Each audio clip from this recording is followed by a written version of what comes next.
어쩔 수 없이 퇴사를 할 수밖에 없었어요. 예. 정리해고 비슷하게 퇴직자를 뽑았거든요.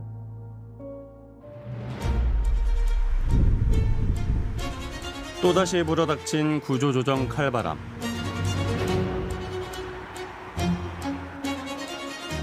(4050) 중장년이 조기 퇴직의 주 대상입니다. 평균 퇴직 연령은 50대 초반이지만 70대 초반까지 일하고 싶다는 사람들. 아직은 사실 젊잖아요. 취업을 원하는 분들은 점점 많아지고 있고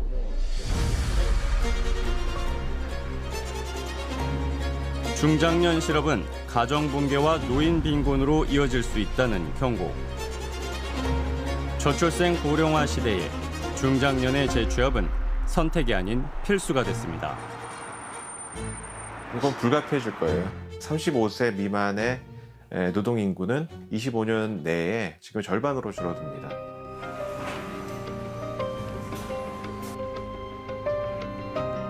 하지만 정부 정책의 초점은 청년과 노인 일자리에 맞춰진 상황.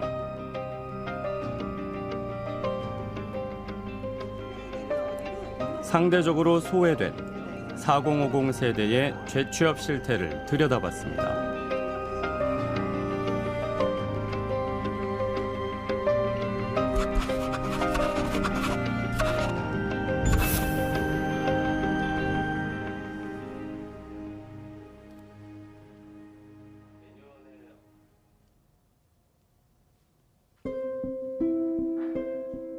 운동기구 제조업체에서 일했던 최승훈 씨는 손가락을 크게 다치는 사고로 50대 중반에 일을 그만둬야 했습니다.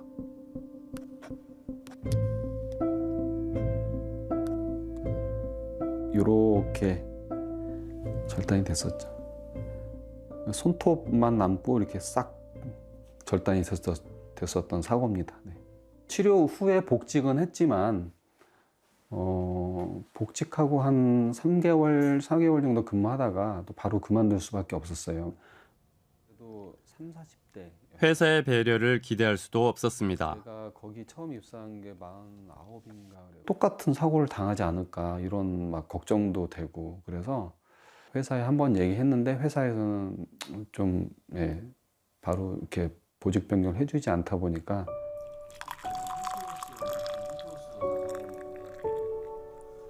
퇴직금으로 하루하루를 버텨야 하는 불안감과 당장 일자리를 구해야 한다는 절박함. 여기에 나이라는 보이지 않는 벽까지 최 씨를 짓눌렀습니다. 언제 재취업이 될까라는 그런 막연한 생각 때문에 조금 많이 힘들었습니다. 겉으로는 나이 제한이 없었지만 실제 나이 제한은 굉장히 좀 있는 그런 분위기였거든요. 이력서를 굉장히 많이 넣었는데도 불구하고 거의 연락이 안 왔을 때는 조금 좌절은 했죠.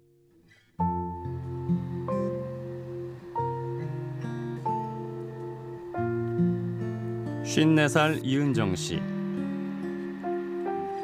금융회사에서 사무직으로 일하다 10여 년 전 정리해고됐습니다.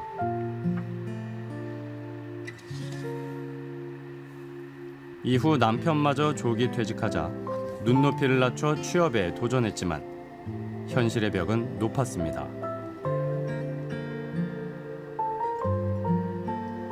월급이야 뭐 처음 신입으로 받는다고 치고 그러고 거의 아주 작은 데로 들어가야 되는데 그것도 그렇게 쉽지 않고요. 사무직 쪽으로 이제 하려고 보니까 사실은 나이가 있는 관계로 뽑아주는 회사가 없고 이력서를 넣었는데도 이게 안 되더라고요. 고민 끝에 커피숍도 차려봤지만 오래 버티진 못했습니다. 커피숍이라는 걸 둘이 같이 창업을 했는데 처음 한 2년은 그래도 할만했는데 코로나 오고 주변에 저가 커피형 커피들이 너무 많이 생기고 하다 보니 그만두고 고3 아들의 엄마로 다시 구직에 나선 지 10개월째. 면접 기회조차 얻기 힘듭니다. 쌓아온 노력이나 경험을 사실 인정을 안 해줘요. 사회에서. 제 경력으로는 취업이 안 될 거가 너무 이제 빤하니까. 그러고 신랑도 이제 다른 자격증을 지금 공부하고 있고 지금 그러고 있는 상황이에요. 네.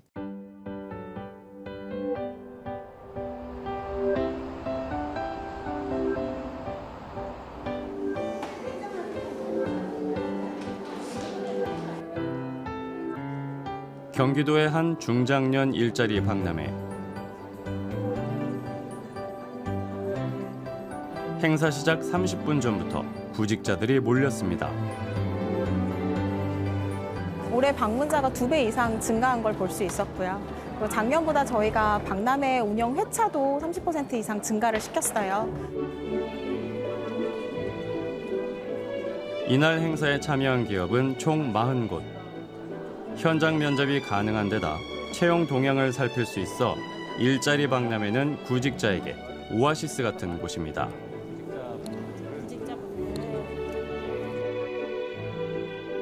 하지만 박람회를 통한 취업률은 평균 11% 수준입니다. 실직 상태로 얼마나 계셨던지? 8개월. 이제 제가 나이가 많으니까 취업이 잘 안 들어가요.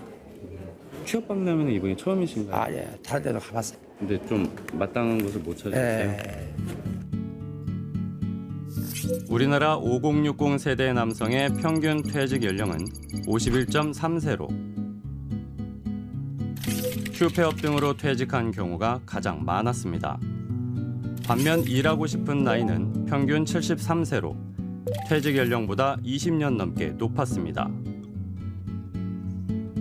그런데 중장년층의 재취업률은 50%를 조금 넘는 수준. 가장의 실직이 주는 부담은 클 수밖에 없습니다. 학비도 그렇고 뭐 생활비도 줘야 되고 그러니까 부담은 엄청나죠. 좀 부모님 봉양도 하시나요 혹시? 네. 중장년 구직자의 경우 기업과 눈높이 차이가 커 취업하려면 많이 내려놔야 합니다.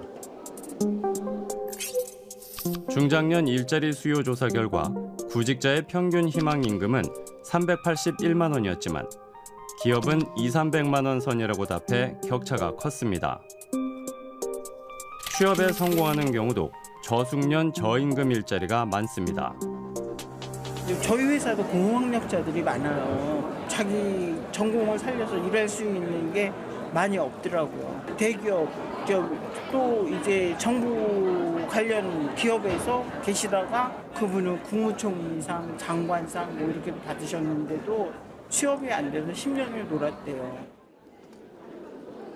녹록지 않은 현실에 중장년 구직자들은 심리적으로 위축되기 쉽습니다.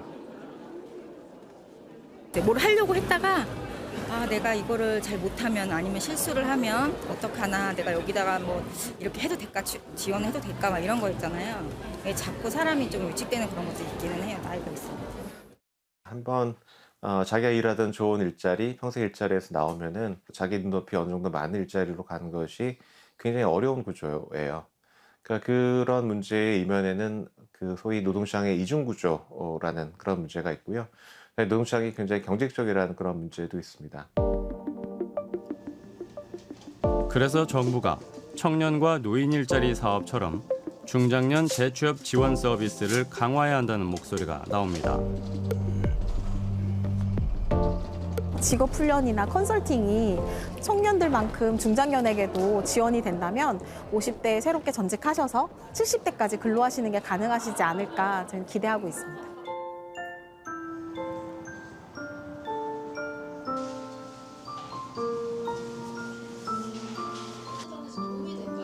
서울의 한 교육장.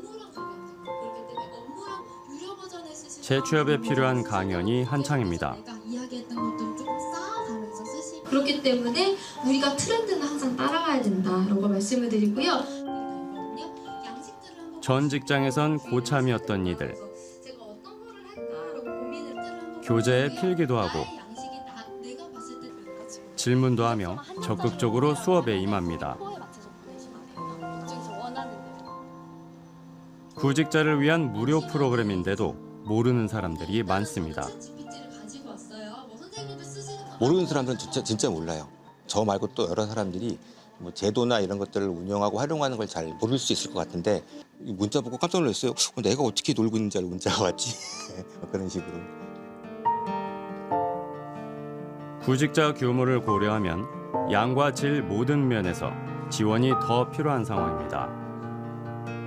오히려 중장년분들이야말로 맞춤형 서비스가 사실 필요한데 예산 지원과 더불어서 질도 같이 가져갈 수 있는 이런 좀 제도가 되면 좋겠다. 네, 그러한 바람입니다.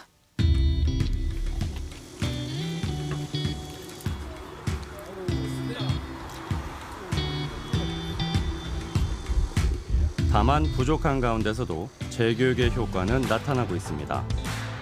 사고로 퇴사했던 최승훈 씨는 중장년 네일센터 재교육을 통해 6개월 만에 재취업에 성공했습니다.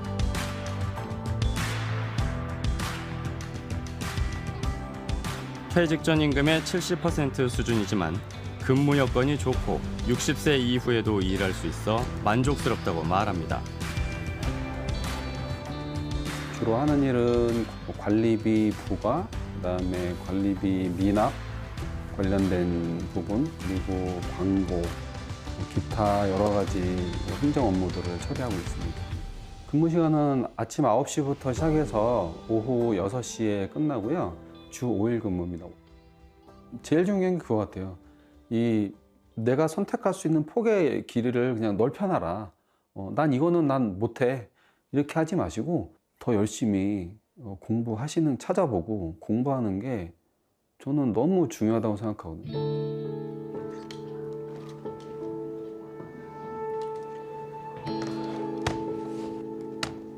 통역사였던 김송희 씨는 결혼 후 일이 끊겼습니다. 아이들이 큰 뒤 다시 일하려 했지만 마땅한 자리가 없었습니다. 되게 뭔가 허허벌판에 놓여진 그런 기분? 나 많이 배웠는데 이걸 어떻게 하지? 어떻게 꿰지? 이런 기분이 많이 들었어요. 우연히 발견한 모집 공고가 새 인생의 전환점이 됐습니다. 그럴 때 눈에 딱 띈 게 이 여행 서비스 전문가 양성 과정이었거든요. 뜻하지도 않게 그 아파트 그 1층 게시판에 포스터가 붙어 있었고 눈이 그냥 진짜 반짝 떠지는 느낌으로 신청을 했었고요. 김 씨는 결국 정규직으로 의료관광 전문 기업에 입사해 외국인 고객 응대와 예약 관리, 일부 현장 통역도 맡고 있습니다. 내가 쓸모 있는 사람이라는 생각 때문에 기분이 좋게 행복하게 일하고 있는 것 같습니다. 전문가들은 중장년 재취업을 지원하는 일이 방대한 복지 지출을 줄이는 효과로 이어질 수 있다고 강조합니다. 다른 나라들 같은 경우에는 한 40대까지 딴 일을 하다가도 이게 아니다 싶으면은 예를 들어 뭐 전문대학원으로 다시 가기도 하고 다른 걸 배우기도 하고 해서 두 번째 커리어를 시작할 수 있는 기회가 꽤 많이 있고 지원들이 있는데 한국 같은 경우에는 그렇게 하기가 상당히 좀 어려운 면이 많아요. 만약 그분들이 일자리를 찾지 못하면은 결국 그분들은 이 복지 지출의 대상이 될 수밖에 없어요.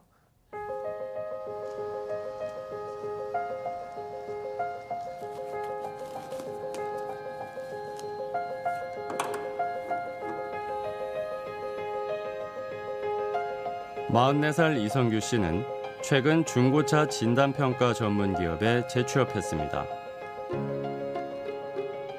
어떤 부분들을 어떻게 체크하고 계시는 거예요? 후드가 교환인지 아닌지 이제 체크를 하는 것이죠.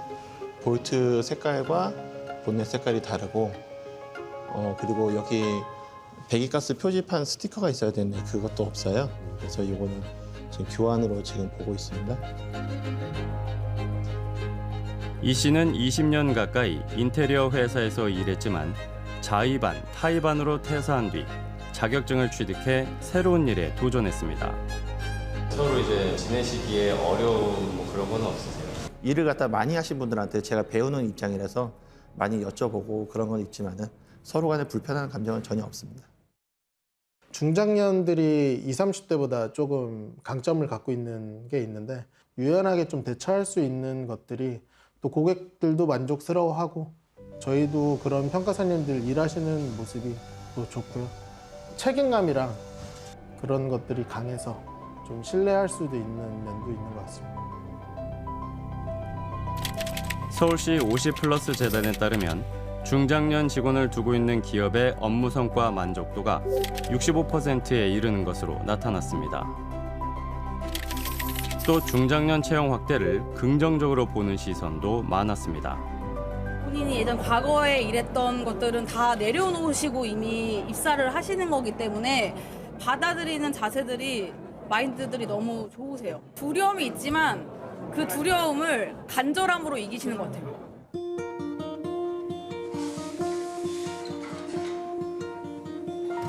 중장년 재취업 활성화는 인구구조 변화와 맞닿아 있습니다.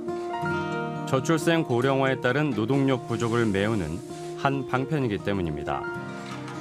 이건 불가피해질 거예요. 왜냐면은 이제 뭐 한 20년 지나면은 65세 이상이 40%거든요. 이제 그렇게 되면은 정말 같이 일하는 법을 배울 수밖에 없는 기업도 개선해 나가는 것이 제일 중요한 어떤 기업의 과제이지 않을까 생각을 해요.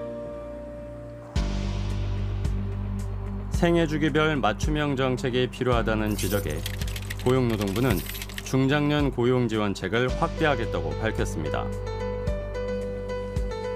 중장년의 현재는 곧 청년의 미래라는 점에서 사회적 관심도 더 필요합니다. 근데 지금의 청년들은 누구를 보겠습니까? 지금의 중장년층을 보게 될 거예요.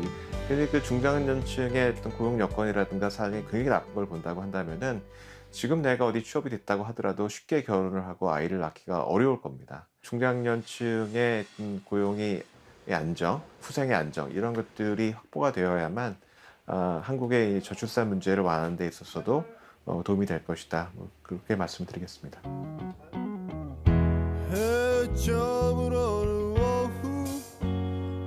집으로 향한 걸음 뒤에 올해보다 나은 새해를 소망하는 사람들. 일단은 희망을 갖고 1차 목표는 자격증이니까 그거 하고 취업하는 게 목표죠. 좀 더 오래 일하고 싶습니다. 제 건강이 허락되면 하고 싶고요. 75세? 그 정도까지도. 나이는 숫자일 뿐 늦은 것 같다고 포기할 수는 없습니다. 어떤 일이든지 어쨌든 한 발자국 이렇게 내디디니까 새로운 또 길이 보이는 것 같습니다. 그리고 새로운 길도 한번 알아보시는 것도 좋을 것 같습니다. 우리 아직 젊으니까요.